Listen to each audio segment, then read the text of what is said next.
Shabbat Shalom, boa tarde.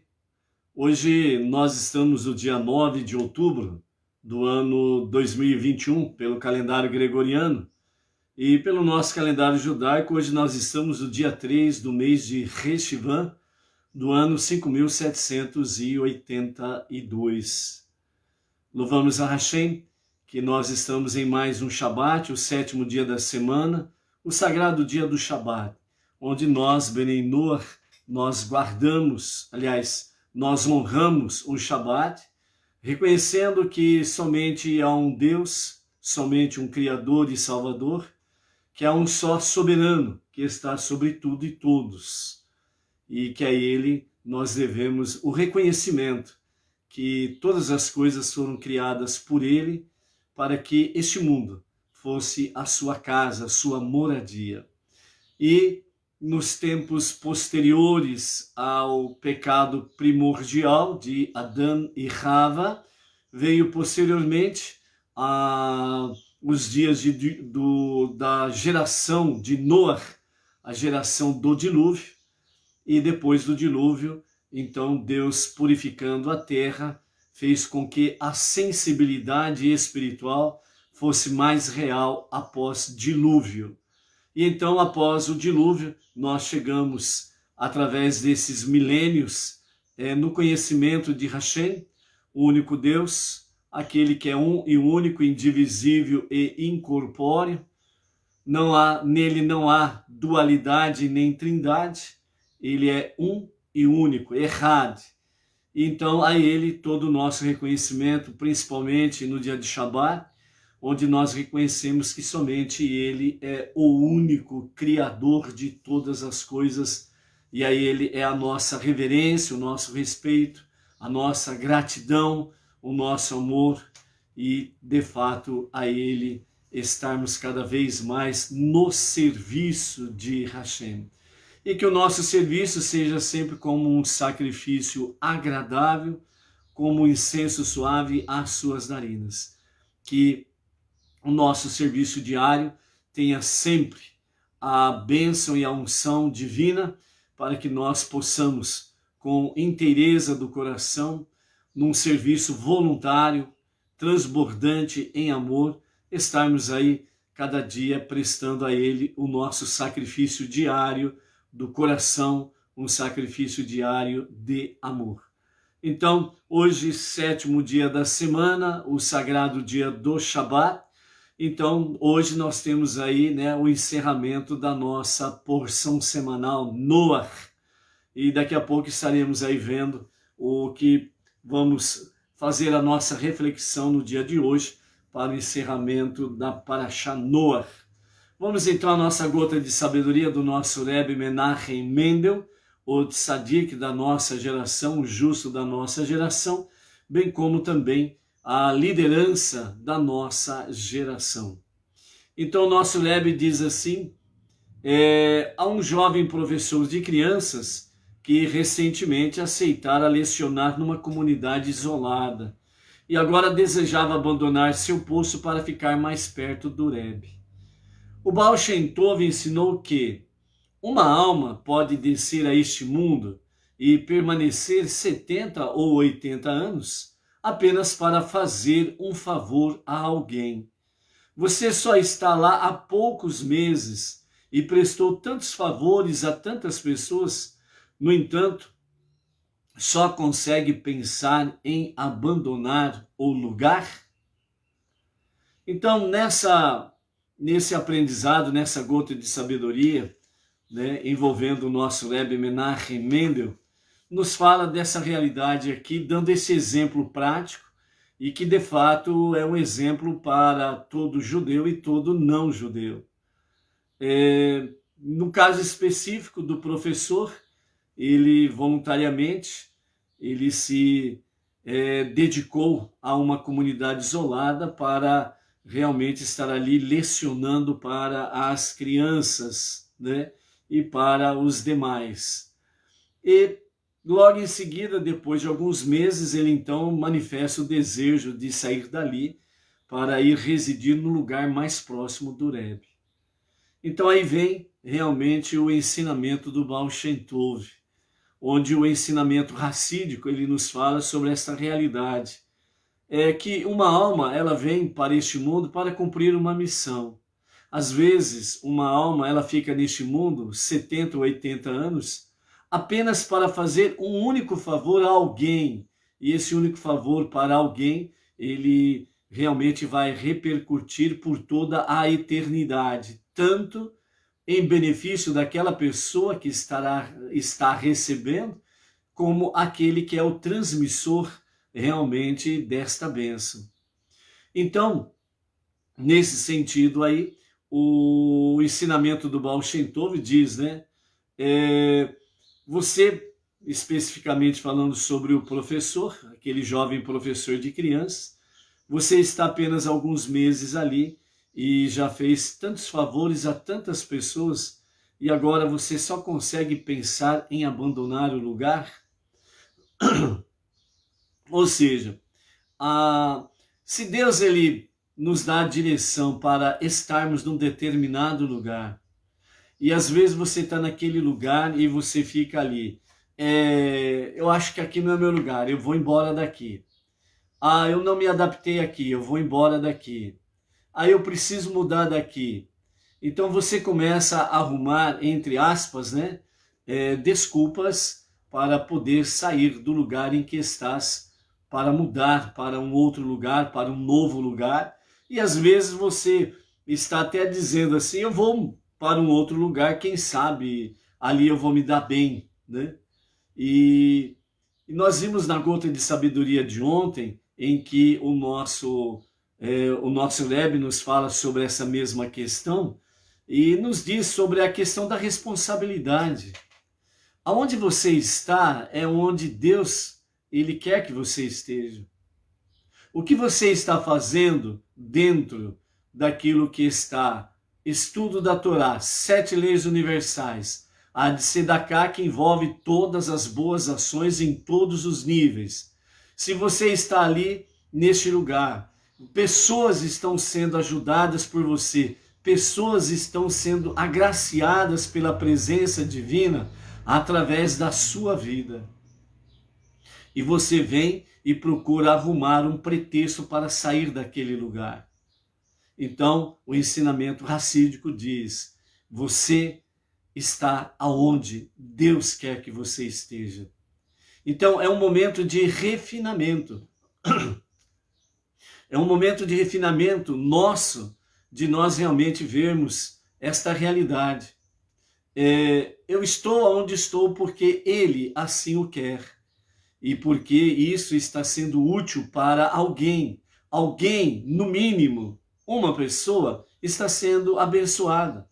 E se uma única pessoa, como diz aqui o ensinamento do Baal Shem Tov, uma única pessoa que seja ajudada por alguém que veio aqui, esta alma que veio aqui neste mundo inferior, e levou 70, 80 anos para fazer um único favor para ajudar alguém, e isso vai repercutir na vida da pessoa que foi beneficiada por toda a eternidade e para a própria pessoa que foi o transmissor da bênção. Então, Baal Shem Tov já diz que isso já valeu a pena. E no caso específico do professor de crianças, aqui na experiência deste caso, fala ainda que esse jovem professor ele já tinha ajudado várias pessoas, já tinha feito vários favores que beneficiaram várias e várias pessoas. E agora, você só consegue pensar em abandonar o lugar? Então é isso que nós precisamos meditar, é isso que nós precisamos refletir. E é nisso que nós precisamos tirar, de fato, as nossas lições, principalmente naquilo que está conectado com, dentro desse mesmo escopo, está conectado com a nossa paraxá semanal, né? Noah, onde nós temos hoje na nossa sétima aliá, nossa sétima leitura, mais Mafitir, encerrando a nossa paraxá Noah, nós temos o caso da Torre de Babel. Deus disse, crescei-vos e multiplicai-vos, no sentido de esparramar no mundo inteiro e formar nações, povos. para que realmente a terra seja habitada. E qual foi a reação daquela geração no princípio pós-dilúvio? Vamos ficar juntos, vamos ficar por aqui e vamos construir uma torre e nós vamos ficar todos juntos, não vamos para lugar nenhum. Então, dentro desse aspecto aí, o que aconteceu de fato? O que aconteceu de fato foi que as pessoas, especificamente, né, vamos ver posteriormente, né, todos influenciados por Nimrod, nesse aspecto aí, ele conseguiu influenciar as pessoas, bem como também ele conseguiu, entre aspas, vamos assim dizer, Nimrod, ele conseguiu seduzir as pessoas na sua filosofia, na sua ideologia ou coisa semelhante, né? Dentro desse aspecto aí, para realmente as pessoas não obedecerem à vontade de Deus e ficarem entre si, ficarem reunidos na sua própria comunidade, né? E dizendo aí que vamos ficar por aqui, porque se vier um novo dilúvio, nós estamos juntos, é mais fácil de nós vencermos juntos do que separados, na visão de Nimrod e aqueles que estavam com ele. Nesse aspecto aí, nós podemos fazer uma analogia nessa gota de sabedoria, dizendo assim, bom, eu vou ficar aqui porque aqui é agradável, não vou ficar aqui porque aqui não é agradável. E, de qualquer forma, nós estamos tirando conclusões e decisões do nosso eu, do nosso interesse. Enquanto que, de fato, o que nós precisamos é buscar o interesse de Deus, a vontade divina. Porque fazendo isso, nós estamos e estaremos sempre do lado certo, no momento certo, no lugar certo, na companhia certa, ajudando quem deve ser ajudado, trazendo mais luz, mais presença divina em nosso meio, em nosso redor, aonde nós estivermos. Ou seja, amados, a ordem divina para nós, e nós vemos isso daí através da própria Torá e dos ensinamentos dos nossos sábios, que a nossa tarefa primordial é transformar esse mundo para ser a moradia de Deus. Então, nós não podemos nos furtar a esta realidade. Então, aonde você está, é aí que Deus te quer. É aí que Deus, ele fez com que as coisas viessem a acontecer de uma forma em que você viesse estar neste lugar. Aonde você está. Você tem responsabilidades, compromissos, você tem um dever de amor para com Deus e para com o próximo. E nós não podemos nos furtar a esta realidade. Ok? Baruch Hashem. Então vamos em frente na nossa jornada, né? E nós estamos aqui em A Tarde com a Torá, juntamente com o Júlio César, a Zaurita Martins. Quem ainda não disse o nome da cidade e o seu estado, por gentileza, coloca aí o nome da cidade e estado, ok? A Luciana Rodrigues, de Marília, que é a nossa região de Bauru. O Luiz Ribeiro, de Itaquera, Grande, São Paulo. Baruch Hashem. Quem mais? Deixa eu ver aqui. O Robson Lima, que é daqui da região de Bauru também, de Macatuba. Baruch Hashem. Então, amados, louvamos a Hashem por termos chegado aqui no 7º dia da semana, o sagrado dia do Shabat, para a nossa sétima leitura da porção semanal, mais Mafitir, que é a leitura final, né, da nossa paraxá semanal, ok? Júlio César, Manaus, Amazonas, Baruch Hashem. Muito quente aí em Manaus, o Júlio César. E a chuva? Tá com chuva ou não? De vez em quando aqui temos uma chuva esparsa, né? E a previsão diz que hoje à noite até segunda-feira é previsão de chuva. Baruch Hashem, né? Lembrando que os Menenor, juntamente com o nosso irmão mais velho, o povo israelita, que é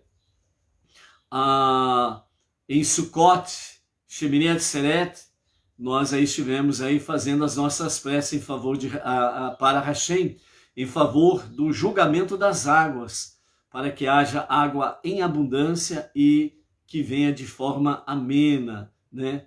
Para não destruir, mas para irrigar a terra e fazer a terra produzir realmente o fruto, para que todo ser vivente possa, de fato, estar se alimentando, né? E isso são coisas que podem acontecer, estão acontecendo e continuarão acontecendo, se nós continuarmos confiando no soberano dos mundos e estarmos aí cada vez mais confiando através das nossas preces que as chuvas abundantes, porém tranquilas, venham irrigar a terra para fazer a terra produzir o seu fruto. Baruch Hashem. Marli Stael Silva Monteiro, juntamente com seu marido Ananias, lá de Vitória, Espírito Santo, em A Tarde com a Torá. Baruch Hashem ao casal e que sejam as graças maravilhosas de Hashem sobre as vossas vidas, as vidas de cada um nessa tarde com a Torá. Ok? A nossa Parashá Noah, ela estamos na nossa segunda Parashá do novo ciclo dos estudos de Torá. Então já tivemos Bereshit, agora temos a segunda porção, Noah. Então, resumidamente, né, traçando aqui uma genealogia simples, curta, para podermos entender a seguinte questão. Então nós temos Noah, ele teve 3 filhos, né? Yafet, Shem e Ham. De Shem vem Noah, Shem, Arpachshad, depois vem Shelach, em seguida vem Eber, Peleg, Reu, Serug, Nahor, Terah e Abrão. Posteriormente, Abraão, Avram, Avraham, ok? Então, nesse aspecto aqui, apenas queremos mostrar que já vamos começar a entrar na vida de Abraão, né? Então, essa é de forma direta e simples a genealogia para chegarmos a Abraão. Noah, Shem, Shelach, Eber, Peleg, Reu, Serug, Nahor, Terah e Abram. Então essa é a genealogia aqui que nos chama a atenção nessa leitura final da segunda porção, e depois nós estaremos aí entrando, né, realmente na vida de Abrão. Posteriormente seu nome será mudado para Abraão ou Avraham, ok? Então a nossa sétima leitura está no capítulo 11 de Bereshit, Gênesis, e nós vamos até o final da nossa, do capítulo 11, até o versículo 32, fechando assim a nossa porção semanal, ok? Então a Torre de Babel, nós temos aí esse momento, né, da Torre de Babel, em que nos mostra que Deus tinha dado a ordem, né, a Noah e aos seus filhos, crescei-vos e multiplicai-vos, né, e que vossa descendência encha toda a terra. Então, depois do dilúvio, esta é a geração após o dilúvio, e era essa sua tarefa principal, seria não somente levar a unidade e a unicidade de Hashem em todos os cantos, mas primeiro, essencialmente, era uma mitzvah para povoar a terra, né? Só recordando o grande diferencial da geração antes do dilúvio, chamada geração do dilúvio, e a geração após o dilúvio. É que a geração antes do dilúvio, eles não tinham uma sensibilidade espiritual para o arrependimento. Então, eles faziam as coisas erradas, achavam bonito e seguiam em frente. E quem não compartilhava com as suas ideologias, os seus pensamentos, né, as suas práticas perversas, era eliminado, onde entrou a questão da violência contra o próximo. Então tinha realmente uma degeneração espiritual dos bons costumes e as pessoas cada vez mais adentrando nos mais baixos níveis perversos da idolatria, levando à perversidade moral, à perversidade sexual, às bizarrices dentro do campo sexual, em várias dimensões mais baixas do que a outra, e também entraram na violência contra o próximo. O mais fraco levava a pior, o mais fraco sempre era submetido à escravidão, ao controle, e dessa forma, então, o mais fraco, aquele que não tinha poderes, vamos assim dizer, né? O povão, então, quem não concordava era eliminado, ou virava escravo ou era eliminado. Então a violência contra o próximo cresceu de forma assustadora. E não havia nessas pessoas, nesses perversos, não havia nenhuma sensibilidade espiritual que os levasse ao arrependimento. Então o único remédio foi as águas do dilúvio, né? As águas do dilúvio como um grande mikvê, um grande tanque de purificação, então purificou a terra. E a nova geração vem com Noé e a sua descendência, agora com um nível de consciência divina mais apurada, uma sensibilidade espiritual para o arrependimento mais apurada, né? Então, como dizem os nossos sábios, mesmo a geração após Noé, mesmo que se tornasse numa grande parte perversas, ainda assim há nessa geração posterior a Noé a sensibilidade para o arrependimento, né? Então, esse é o grande diferencial e a aliança, né, que Deus fez, o pacto que Deus fez com Noé e toda a humanidade, é exatamente que a humanidade não será mais extinta, né? Então, a questão das águas e o sinal, que é o grande arco, mais conhecido de forma popular como arco-íris, né? Então, quando aparece o arco-íris, né, muitas pessoas, infelizmente, entre as nações, né, as pessoas acham aquilo lindo, maravilhoso, mas aquilo ali é um sinal terrível, né? Porque quando aparece o arco da aliança, conhecido como arco-íris, na realidade, Deus, aquele arco-íris, não é para nós, por incrível que pareça. Não é para nós. Porque nós vemos lá, quando fala sobre a aliança de Deus com Noé após o dilúvio, então Deus fala bem claro para Noé. Este é o sinal da aliança que ele mostrou para Noé. E depois ele diz, quando eu ver Deus falando, o arco, eu me lembrarei deste pacto, para não extinguir a humanidade novamente, certo? Então, quando o arco, chamado arco-íris, aparece, então é porque em algum lugar do planeta há pessoas, ou grupo de pessoas, ou de comunidades, ou cidades, né? Ou às vezes até um país inteiro, que estão num nível espiritual tão baixo, estão numa idolatria tão terrível, com perversidade, né? Sem os princípios da moral, da ética, do bom costume, do temor aos céus e por aí afora vai, nas práticas perversas em todos os seus níveis. Existe realmente grupo de pessoas que estão vivendo de uma forma perversa que mereceriam o mesmo destino da geração do dilúvio. Mas aí o arco aparece. E o arco-íris, Deus vê o arco-íris e ele se lembra do pacto com Noé e a humanidade. E ele não envia um novo dilúvio. Então o arco-íris, na realidade, mostra que Deus está realmente entristecido com uma parcela da população. E isso é preocupante, ok? Por isso, diz o nosso Rebbe Menachem Mendel, o líder da nossa geração, que nós precisamos trazer mais luz.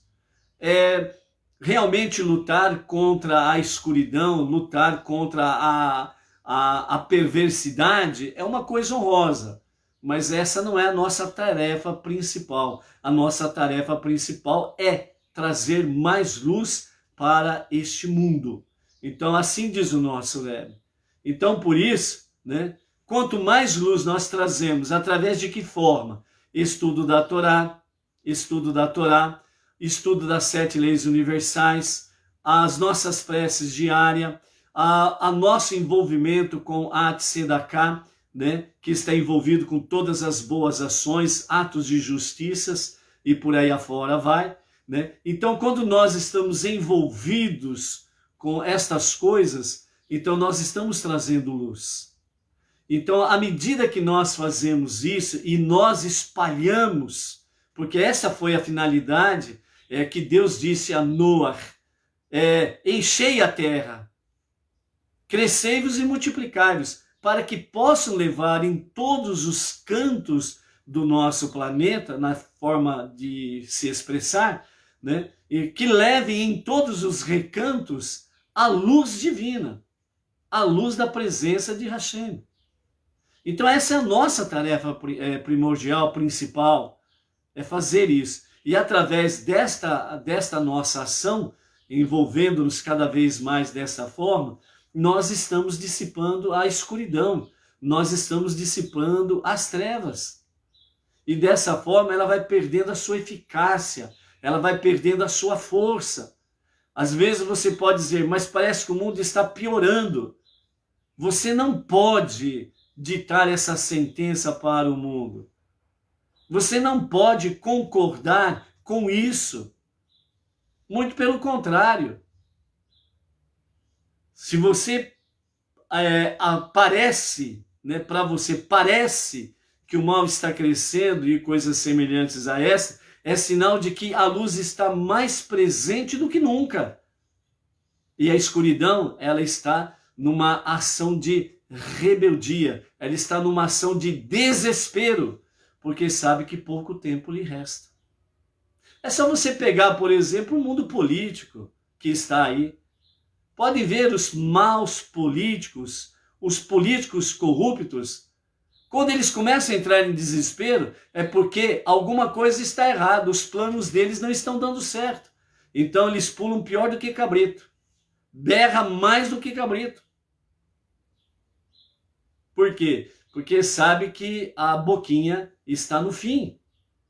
Assim é a escuridão. E aqueles que estão a serviço da escuridão podem observar, estão cada vez mais desesperados. Eles não sabem explicar por quê. Mas a escuridão sabe que pouco tempo lhe resta. Então, cada passo que nós damos em frente, levando a unidade e a unicidade de Hashem, aonde nós estamos, aonde nós nos apresentamos, significa que neste lugar você está com a luz e a escuridão, as trevas, não têm poderes. E eles ficam bravos com você. Então, às vezes você fala assim, puxa vida, mas eu não fiz nada para aquele colega meu de trabalho, eu não sei por que ele está bravo comigo. É por causa da luz que está em ti. É por causa da luz que você está levando, a presença divina. E eles não querem. Eles querem continuar na escuridão. Eles querem continuar, como diz o salmista, né? Aqueles que andam na escuridão, eles tropeçam e caem, não sabem nem no que tropeçaram. Por quê? Porque gostam da escuridão. E você chega naquele ambiente e a luz começa a trazer problemas.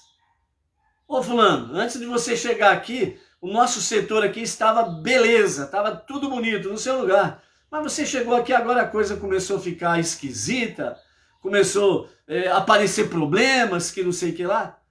Por quê? Porque onde a luz chega, os problemas aparecem. Sai debaixo do tapete. Sai de trás da cortina. E os problemas vão aparecendo. Por quê? Porque uma das finalidades da luz é trazer o quê? Correção. Corrigir o que está errado. Por isso, na redenção final, nos dias de Mashiach, a luz ela será de uma intensidade maravilhosa, para que realmente em qualquer partícula que possa haver uma sombra de escuridão em qualquer partícula, essa luz será um grande diferencial, fará com que não haja numa menor partícula nenhuma sombra de escuridão. Toda a escuridão será transformada em luz. Então, você vamos dizer assim, você é o luzeiro de Deus. Aonde você está, aonde você vai. Antigamente, quando não havia a iluminação elétrica, né, nas ruas das cidades, né, tinha aqueles luzeiros nos postes, né, nas ruas lá, e tinha alguém que ia lá com um cabo, e na ponta do cabo tinha lá um luzeiro lá. Ele ia lá acender lá a luz daquele poste, né? Era gás ou a vela ou coisa semelhante aí, né? Ia lá, então ele ia, em cada poste ele ia acendendo. Tinha os quarteirões que tinha lá os luzeiros, onde eles iam no final do dia acendendo, né? Para que houvesse claridade e não houvesse uma escuridão completa ou plena, né? É a mesma coisa daqueles que antigamente, né? Apesar que ainda tem em vários lugares, mas de uma forma mais intensa antigamente, as pessoas moravam e a luz que tinha dentro de casa era o quê? O famoso lampião, né? Lá o lampião, e tinha aquela outra lamparina, né? Que era uma lamparina, se não me engano, como que chama, Ed, na lamparina lá? Era com que a lamparina? Era querosene. Que a Ed lá lembrou. Era a lamparina com querosene, né? Todo mundo ficava, né? Os homens que tinham bigode e barba ficava tudo preto, né? Por causa da lamparina, né? Então, era aquela questão. A escuridão, ela não tinha um domínio completo. Então, se uma pequena chama, ela dissipa uma grande parte da escuridão, imaginemos nós que temos a luz infinita. O próprio Eterno, Ein Sof. E essa é a nossa missão principal. Então, por isso, quando Deus disse a Noa e aos seus filhos, crescei-vos e multiplicar e enchei a terra, é exatamente para levar luz da unidade e da unicidade de Hashem, ok? Vera Mâncio, Bauru, shalom, shalom. Vera Lúcio, seu esposo Paulo Fernandes, Baru Hashem. A Maria Isabel Gouveia também está por aqui, né? Baru Hashem. Mais alguém aí? Dá um shalom, meu povo. Vamos lá, né? Miriam Barrios também, shalom, shalom, de São Paulo. Quem mais está por aí? Vamos dando um oi aí, tá bom? Então, dessa forma, amados, nós temos a nossa grande ordenança, né? Nesses dias de pós-Noar, em que nós temos essa questão aí. Mas o povo, em vez de fazer isso, resolveram juntar-se e construir uma grande torre, né? Vamos ficar aqui e aqui nós estamos juntos e essa torre vai chegar aos céus, nós teremos poderes para poder controlar a chuva. Então Nimrod, né, que ele era neto, né, de Noar, né? Nimrod, ele era bisneto de Ram, né? Então ele era bisneto de Ram e automaticamente então ele era bisneto, tataraneto, um negócio assim de Noar, né? Então Nimrod era bisneto de Ram, né? E nós sabemos o que Ram, né, fez realmente com a questão com seu pai, né? Então Nimrod, ele vem exatamente desta linhagem, né, de Ram, uma linhagem que não recebeu a bênção, mas recebeu a maldição.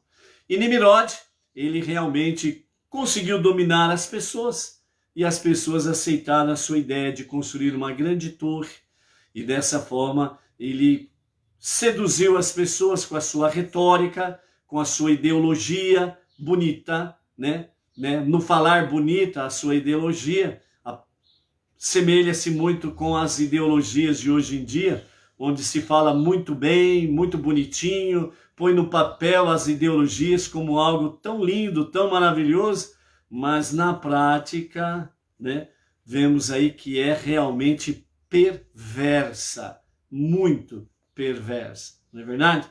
E Nimrod foi esse daí, E aí as pessoas então acabou sendo seduzidas, então obedeceram à ordem de Nimrod. Vinde e construamos para nós uma cidade, uma torre, cujo topo alcance o interior do céu. Façamos renome para nós, para que não sejamos espalhados por Deus por toda a face da terra, e percamos assim o mérito que nos faz dignos de sua benevolência. Foi nesse momento que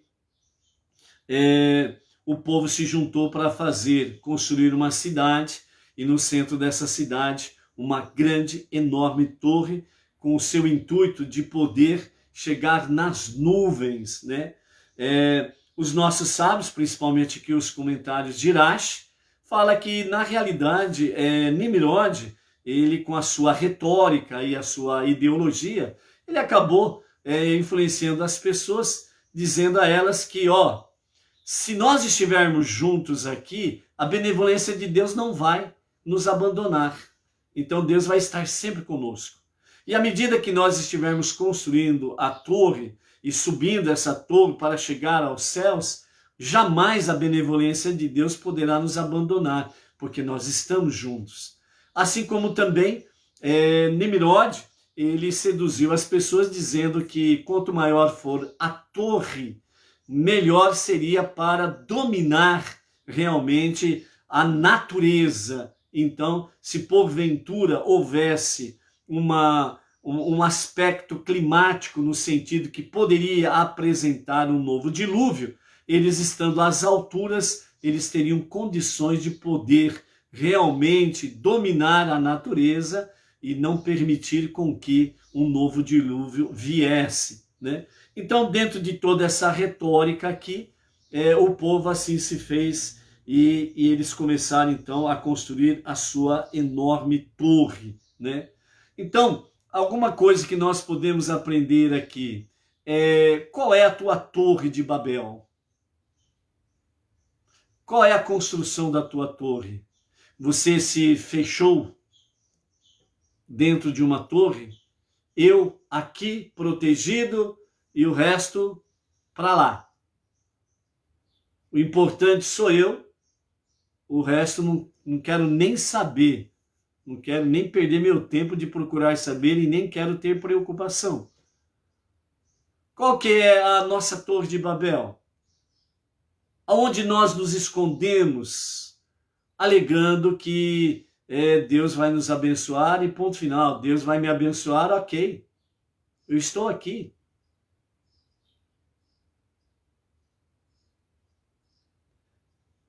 Nimrod, uma coisa que ele fez, e onde realmente, quando ele diz, vinde e construamos, como diz lá no capítulo 11, verso 4, vinde e construamos para nós uma cidade e uma torre cujo topo alcance o céu. Façamos renome para nós, para que não sejamos espalhados por Deus por toda a face da terra e percamos assim o mérito. Esse era o pensamento de Nimrod, e esta sua ideologia, sua filosofia acabou influenciando muita gente, porque é uma boa retórica, é uma boa mensagem, e as pessoas gostam de ouvir aquilo que lhe é agradável. Então, se Nimrod chegasse ali e falasse, o negócio é o seguinte, vocês parem com esse negócio aí de quererem satisfazer a si mesmo, porque essa daí não é a vontade de Deus, vocês têm que cumprir a vontade de Deus, saem para o mundo, vão povoar o mundo, senão vocês não vão ser abençoados. Quem queria somar com Nimrod? Uma palavra impactante, contundente, uma verdade que é dura de ser ouvida, porque toda verdade é difícil de ser ouvida, mas quando vem aquele bolo fofo, né, de pão de ló, gostoso, cheiroso, fofinho, né, põe uma coberturinha ali em cima dele de brigadeiro, por exemplo, né, quem é que não quer, né? Nimrod fez isso. E as pessoas foram seduzidas pelo bolo fofo de pão de ló com cobertura de brigadeiro de Nimrod. Pô, vamos ficar aqui a coisa é boa. Afinal de contas, estamos juntos. Se um morre, todos morrem juntos. Se um vive, todos vivem juntos. Se um é abençoado, todos são abençoados. Se, afinal de contas, alguém for amaldiçoado, todo mundo dança. E acabou, estamos juntos. É assim? É dessa forma?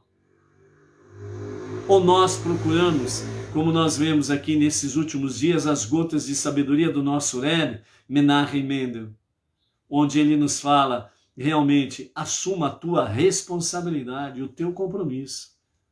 É isso que, infelizmente, uma boa parte desta geração não quer ouvir. Dever. Os teus deveres são pá e pá e pá. É isso que, infelizmente, uma boa parte da nossa geração dos dias atuais, principalmente entre os jovens, o que eles não querem ouvir é o teu dever é tal. A gente sempre comenta, né? Não tem coisa melhor para o pai e a mãe chegar para o seu filho e falar para ele: arrume a tua cama. Mas não sei. Arrume a tua cama. Você não sai do seu quarto enquanto você não arrumar a sua cama. E é para arrumar bem arrumado. Mas o que tem isso a ver com a história? Disciplina, responsabilidade, obediência aos pais, conscientização de dever, conscientização que foi lhe dada uma tarefa e ele precisa cumprir essa tarefa para que ele possa ter bons méritos. E a vida ensina que os filhos que realmente aprendem a arrumar a cama e arrumam a cama de fato, tem grande possibilidade de dar certo na vida.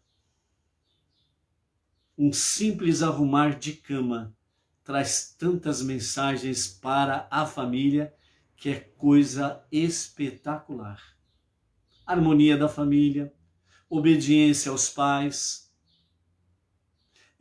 amor e honra ao pai e à mãe, principalmente a mãe, né? Porque a mãe normalmente é que vai cuidar da casa e vai arrumar a bagunça, né, do marido e dos filhos, não é verdade? Né? Então, é uma grande demonstração dos filhos para com a sua mãe. É algo maravilhoso. E é bíblico. Honra teu pai e tua mãe. Harmonia familiar. E por aí afora vai. E o filho ou a filha já vão aprendendo desde cedo dever, responsabilidade, compromisso, disciplina, ordem. E por aí afora vai. Então, nesse aspecto, amados, não façamos, né? Que não sejamos espalhados por Deus por toda a face da terra, porque Deus confiou a cada um missão ou missões para cumprirmos nesse tempo presente. Nós somos filhos e filhas de Deus e nós precisamos honrar o nosso Pai. Por isso, vamos arrumar a cama, vamos colocar a nossa cama em ordem, ok? Então, nesse aspecto aí, nós temos aí a torre. Ela, na realidade, não é um lugar de proteção. Na realidade, a torre, ela é um lugar da discórdia com Deus. É rebelião contra Deus. É não submeter à vontade divina, mas submeter-se ao egoísmo, ao egocentrismo. Esta é a minha torre, esta é a minha vida, esta é a minha diretriz, esta é a minha ideologia, este é o meu pensar. Afinal de contas, eu nasci assim, cresci assim e vou morrer assim, para não falar que vai lá para baixo da terra, né? Lá para o último porão do, do, do Guerrinão, o subsolo, para entendermos, o subsolo do inferno, né? Então, esse é o teu lugar em que queres morar? Então, nós precisamos aprender com a rebelião de Nimrod aquilo exatamente que nós não devemos fazer, ok? Então, dessa forma, as pessoas do dilúvio, ao contrário, eram dadas a disputas, roubavam umas às outras. E nesse sentido, então, tudo poderia indicar que novamente a história se repetiria da geração antes do dilúvio com essa geração após o dilúvio, fazendo a Torre de Babel. Vamos ficar todos juntos e misturados, não dá certo. Vejam as bagunças que tem por aí, quando junta esses grupos, né? Estamos juntos e misturados, só dá bagunça e o que não presta, não é verdade? Ainda mais sem a luz divina. Sem a luz divina. Então, é importante isso. Então, justamente Deus vendo essa realidade, que as coisas poderiam ficar pior do que antes, então foi onde que Deus falou, né, no verso 7 do capítulo 11, dizendo, né, vinde, desçamos e confundamos ali sua fala, para que um não entenda a fala do outro, né? Então, dessa forma, né, Deus com os seus anjos, alguns dos seus anjos desceram, modo de dizer, né? É uma linguagem humana para nós entendermos que a presença divina, a presença dos anjos veio se manifestar no meio do povo ali, trazendo justamente desentendimento por causa da língua, da fala. Então, o que unia todo o povo numa só língua ali? Segundo os nossos sábios, dizem que todos eles falavam hebraico, ponto. Todos falavam hebraico e esse era o ponto forte, que todos estavam unidos, que era essa a linguagem que eles falavam. Então, quando veio esse momento, confundindo as línguas, né? Então, dessa forma aí, as pessoas começaram a se confundir. Um pedia pedra e dava água, outro pedia água e dava pedra, porque não estavam se entendendo. E aí, então começou a formar os grupos que tinham a mesma língua, então eles abandonaram a Torre de Babel e se esparramaram pelos 4 ventos do planeta, né? Aí nós temos, de fato, mais do que nunca, as 70 nações sendo formadas e, posteriormente, isso foi se multiplicando, como vemos, até a atualidade. Então, dessa forma, eles foram dispensados, né, ou dispersados, melhor dizendo, onde eles chegaram aos quatro ventos do mundo e foram, então, fazendo aquilo que Deus, a princípio, tinha ordenado. Crescei-vos e multiplicai-vos e enchei toda a terra. Hoje nós estamos beirando a quase 8 bilhões de pessoas no mundo, né? Então, vejam bem como que a ordem divina, desde lá de trás, é uma realidade nos dias de hoje, né? Crescei-vos e multiplicai-vos, é a ordem divina. E dentro desse aspecto, obviamente, o que Deus queria, de fato, como aconteceu na criação. É fazer deste mundo a sua casa, a sua morada, a moradia de Deus, onde na virada do dia ele possa estar entre os seus.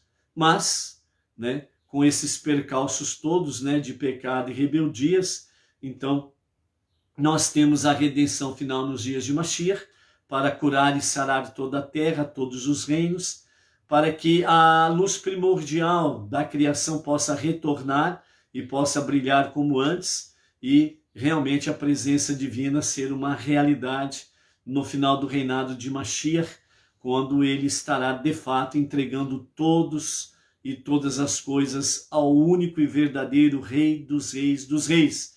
E então literalmente, plenamente, será estabelecida a moradia de Deus aqui, né? Então, esta é a nossa missão e essa é a nossa preocupação que nós precisamos ter em cumprirmos de fato a nossa missão, transformar esse mundo para ser o lar de Deus, ok? Depois nós temos aí, né, a partir do verso 10 do capítulo 11, nós temos aí sobre a questão da linhagem, né, de Shem, que é aquela breve que nós falamos, né, a linhagem de Shem. Então ela vem de fato aí com Arpachshad, na sequência vem Shelach, Eber, Peleg, Reu, Serug, Nahor, Terach e Abrão, né? Aí nós temos então de fato essa linhagem toda que nós recebemos aqui para começar a história de Abrão, que posteriormente será Abraão ou Avraham posteriormente, certo? Então nessa linhagem toda nós temos aí onde chega em Terach, e aí em Terach nós temos a genealogia, né, que gerou Abrão, Nahor e Haran, né? E Haran, os três irmãos são Abrão, Nahor e Haran, que são filhos de Terach. Então os nossos sábios falam que Terach, ele teve duas mulheres, né? Duas esposas. Então, da primeira esposa, a primeira esposa gerou para Terach, gerou Nahor e Haran. E a segunda esposa de Terach gerou para Terach Abrão, né? Então, foi dessa forma que os três irmãos são, né? São três irmãos por parte de pai, ok? Nesse sentido aí, né? Então, nesse sentido, nós temos essa genealogia para começarmos aí a história de Abrão, né? E já no Mafitir, né, na leitura final, nós temos aí no capítulo 11, a partir do verso 29, Abrão e Nahor se casaram.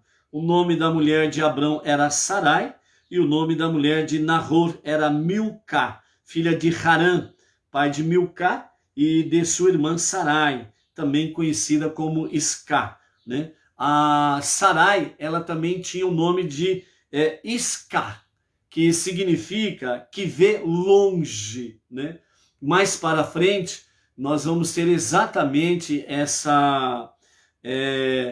esse significado do outro nome de Sarai, de Iscá, que significa que vê longe, quando realmente acontece lá na frente o filho de Abraão com a escrava Agar, Ismael, e Iscá, né? Sarai, ela vê longe, ela vê o que Abraão não conseguiu ver, o que veremos lá na frente, obviamente, né? Mas conhecemos já a história.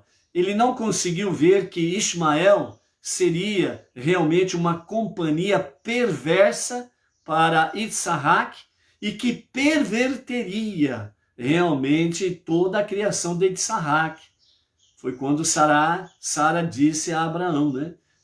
Manda embora a escrava e o seu filho, porque ele é perigoso para o nosso filho, né? Então, entrou aí a qualidade do nome Iscá, que é aquela que vê longe, né? E graças a isso, realmente, Isaac foi preservado da má e péssima influência de Ismael, né? Então, por isso, Iscá.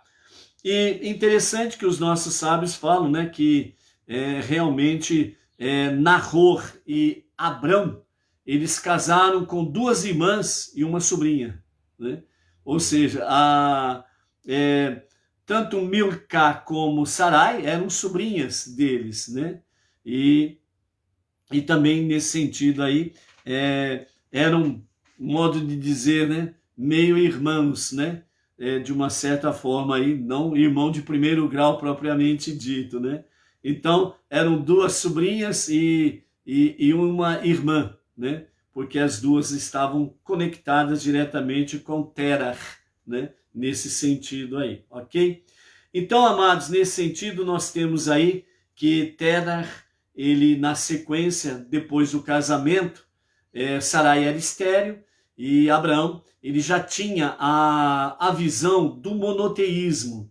Então, o seu pai Terah, ele era aquele que fazia, né, da madeira, cortava a árvore, fazia do pedaço do tronco, fazia ídolos. E depois ia no mercado e vendia, né, aqueles ídolos fabricados pelas suas mãos, como, eis aqui os vossos deuses, né? Você está precisando de qual Deus? Eu estou precisando do Deus da fortuna, está aqui, esse é o Deus da fortuna. Eu estou precisando do Deus que cura minhas doenças, então está aqui o Deus que cura as suas doenças. Eu preciso de um Deus aí que me ajude aí a ter um bom negócio. Está aqui, o Deus da riqueza. E assim sucessivamente, né? Um modo de dizer, uma forma simples de falarmos sobre a questão da idolatria de Terah, né? Mas Abraão já tinha essa visão e ele começou a compreender que realmente, olhando toda a natureza e principalmente à noite, vendo todo o esplendor do céu, né? Então ele viu que tinha realmente um Deus que estava acima de tudo e de todos. E dessa forma ele começou a viver. Mas num determinado dia, segundo a Mishnah, que os nossos sábios trazem, Terah disse para Abraão, né, cuidar lá vamos dizer, lá da loja do seu pai, né, onde tinha deuses de tudo quanto é jeito, onde ele guardava a sua idolatria. E Abraão viu tudo aquilo lá e falou assim, isso daqui não está certo, né? Aí ele começou a quebrar tudo quanto deuses, todos ídolos que estavam ali de madeira, e tinha um ídolo maior, e nesse ídolo maior ele tombou o ídolo, e com o cara no chão, e colocou o machado do lado dele, né? E aí quando seu pai chegou, Terah, e viu tudo aquilo lá, mas o que você fez? Então Abraão disse para ele, não fiz nada. Como que você não fez nada? Você destruiu todos os meus ídolos. Não fui eu que destruí os seus ídolos, foi aquele lá, aquele maior lá que está com o cara no chão e o machado está do lado dele. E então, segundo a Mishnah, que os sábios nos trazem, diz que Terah disse para o seu filho Abraão, é impossível isso. E Abraão disse, por que é impossível? Porque eles não fazem nada, eles não podem fazer nada. Então, se o senhor sabe que eles não podem fazer nada, então por que você comercializa eles como Deus? Se eles não são Deus? Se eles não têm poder algum? O senhor sabe disso e ele continua vendendo os ídolos? Então Abraão, ele foi de fato aí, né, segundo os nossos sábios, aquele que, entre aspas, né, fundou o monoteísmo, ok? Então, dessa forma, o monoteísmo começou a ser propagado sem sombra de dúvidas. E aí, então, Terah, ele pega o seu próprio filho e leva para Nimrod, o grande Deus em pessoa daqueles dias, né? E ali, o próprio Terah fala para Nimrod, né? Fala assim,